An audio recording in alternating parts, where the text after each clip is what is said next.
Je vois. Je vois. Il va vous pousser un troisième téton.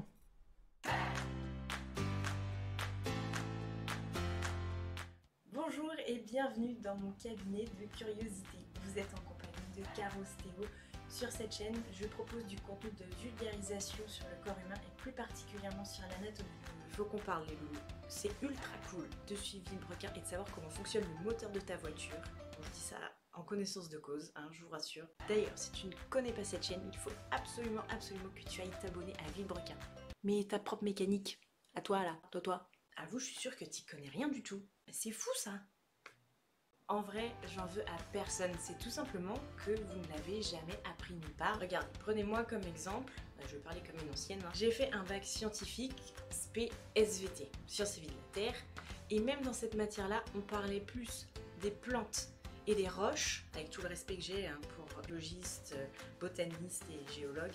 On ne parlait pas du corps humain en matière d'os, de muscles, de fonctionnement, d'organes. C'est quand même la base du corps humain et je ne l'ai appris qu'en études supérieures. Les gens en savent plus sur des phénomènes extérieurs, des machines, etc.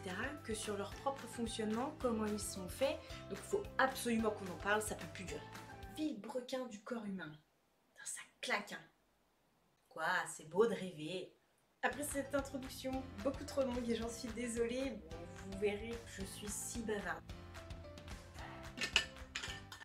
Quand je suis branchée sur certains sujets, au bout d'un moment c'est un peu dur pour moi de m'arrêter. Je vais vous faire découvrir dans cette vidéo les mystères du corps humain et plus particulièrement les muscles les plus fascinants et les plus improbables de l'anatomie. Let's go!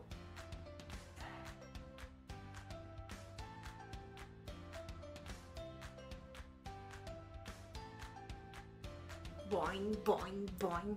Oh, c'est mignon. Quel est le rapport, me direz-vous? Avez-vous eu la puce à l'oreille? La puce à l'oreille. Déjà, est-ce que tu étais au courant qu'il y avait des os à l'intérieur de ton oreille? Et que ces os sont articulés grâce à deux muscles? Comment ça, non? C'est mal. Allez, t'inquiète, pour toi, je vais reprendre depuis le début. Derrière le tympan, il y a trois osselets dans l'oreille moyenne, qu'on appelle malleus, incus et stapes, respectivement le marteau, l'enclume et l'étrier. Leur rôle est de propager l'onde sonore depuis le tympan jusqu'à l'oreille interne qui, elle, va traduire ces ondes en messages nerveux jusque dans le cerveau pour qu'ils soient interprétés. Pour la petite info, l'oreille interne a aussi un rôle au niveau de l'équilibre en plus de l'audition.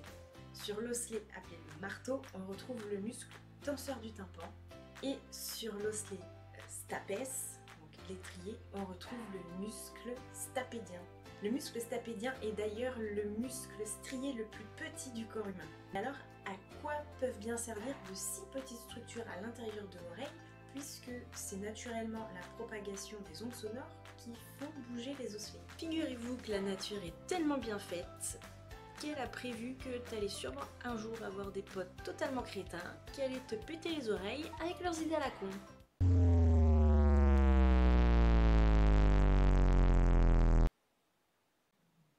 Lors d'un son excessivement fort, ces muscles vont se contracter afin de limiter la casse sur les cellules de l'oreille interne. Mais attention, c'est pas une excuse pour te coller à la sono en festoche ou pour pousser le subwoofer à fond dans la bagnole. Ça va quand même te donner des acouphènes. Ces muscles, eux, sont là pour limiter la casse sur des sons très intenses et brefs. Pour les agressions répétées et dans la durée, les cellules vont quand même s'abîmer et tu auras quand même des acouphènes.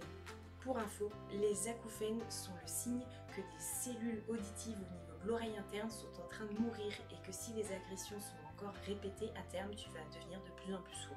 Contrairement à d'autres cellules du corps humain, les cellules de l'oreille interne ne se régénèrent pas, donc l'audition perdue est perdue pour toujours. Donc par pitié, protégez vos oreilles en concert, au travail, etc. Et mollo la sono dans les casques.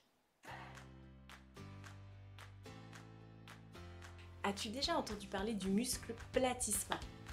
C'est une grande nappe musculaire qui tapisse l'avant du cou et ce muscle a pour particularité d'être entremêlé à la peau. C'est un muscle très fin et très vaste. Il part de la commissure des lèvres pour se terminer au niveau des clavicules, des omoplates, et parfois même jusque sur les premières côtes en passant par la mandibule. Son action est de tendre la peau du cou et il intervient dans l'expression faciale de la frayeur. Si vous voulez le voir, il vous suffit de faire ou je vous imagine tous en train de faire ça.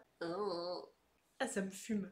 C'est un muscle qui sert beaucoup en chirurgie esthétique car il est très grand, mais il a une action qui est relativement anecdotique. Donc on peut prélever de la matière sans grande conséquence.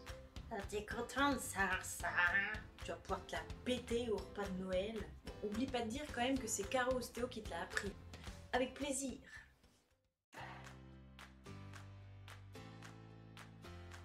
Savais-tu qu'au même titre qu'on peut faire ça, eh bien on peut aussi faire ça. Oui, parce que vous saviez pas, mais au pied j'avais ça. C'est comme les tenues de visio. Personne ne le sait. Je suis sûre que tu es encore en train d'essayer. J'aimerais bien voir quand même, ça me tuerait de voir ça. C'est un muscle qui s'appelle l'abducteur du 5. Ça s'écrit A-B-D. Il est dédié uniquement à ce mouvement qui permet d'éloigner le 5e doigt ou le 5e orteil de l'axe médian.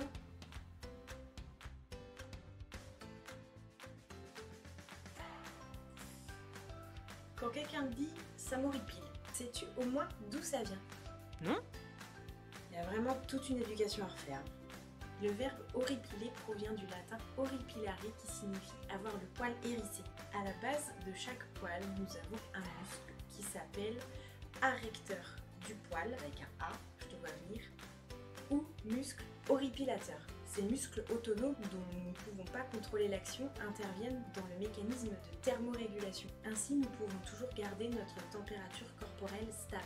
Nous en avons partout sur l'ensemble de la peau, partout où il y a des poils. Nous sommes des mammifères. Ce sont tout simplement les muscles qui nous font frissonner. Cela pose problème aux grands brûlés notamment puisque leur peau a été gravement endommagée et ils n'ont plus ces muscles-là et ils ne peuvent donc plus réguler naturellement la température de leur corps puisqu'ils ne peuvent plus frissonner. Il arrive également de frissonner de plaisir ou de peur car la boucle neurologique qui contrôle le frisson est également liée à l'hypothalamus qui est le siège de nos émotions. S'il y a des fleurs qui regardent cette vidéo, dites à Ponce que c'est donc tout à fait normal de frissonner quand on a des émotions en écoutant de la musique.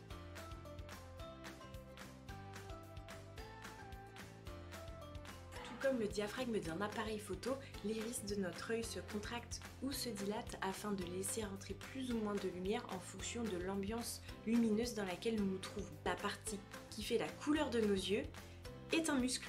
D'ailleurs, la coloration de notre iris est due à deux pigments, dont la mélanine, qui rentre dans la composition de la couleur de notre peau. Voilà pourquoi la majorité des gens ont les yeux bruns. Si tu n'as jamais fait cette expérience, place-toi devant un miroir et éclaire ton œil avec une torche. Puis retire-la, tu verras le mouvement de dilatation et de contraction de la pupille qu'on appelle mydriase et myosis en médecine.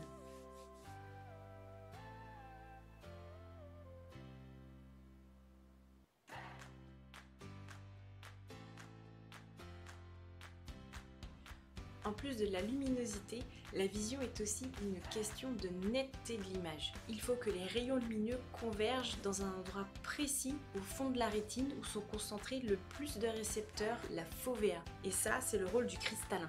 C'est une structure à l'intérieur de notre œil qui nous permet de dévier plus ou moins les faisceaux lumineux afin de les faire atterrir au bon endroit au fond de l'œil. Et c'est là qu'interviennent nos fameux muscles en question, les muscles ciliaires. Ne vous fiez pas à leur nom, ils n'ont aucun rapport avec les cils de l'œil, mais bien à l'intérieur de l'œil par rapport au cristallin. C'est ce qu'on appelle le mécanisme d'accommodation.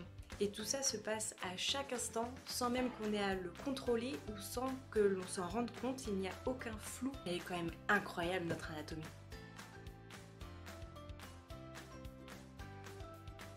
Est-ce que tu connais des gens qui fanfaronnent parce qu'ils arrivent à faire bouger leurs cheveux, leurs oreilles ou un seul de leurs sourcils? Eh bien, ces personnes-là ont une maîtrise incroyable de leur muscle occipitofrontal. Félicitations! Comme son nom l'indique, il part de l'os occipital, il traverse le crâne pour se terminer au niveau de la peau des sourcils en passant par l'os temporal et l'os zygomatique. Il est aussi appelé muscle épicrânien puisqu'il permet de mobiliser la membrane qui entoure le crâne et qui s'appelle l'épicrâne. C'est un muscle possier, comme le platysma. Tu te souviens? Et lui, il rentre dans les expressions d'étonnement et de joie. Ou de la séduction. Une fois en action, ce muscle permet de bouger le cuir chevelu, les sourcils et les oreilles. Touchez votre crâne pour voir. Pour le muscle suivant, on reste dans le même thème. Je vous ai gardé le meilleur pour la fin.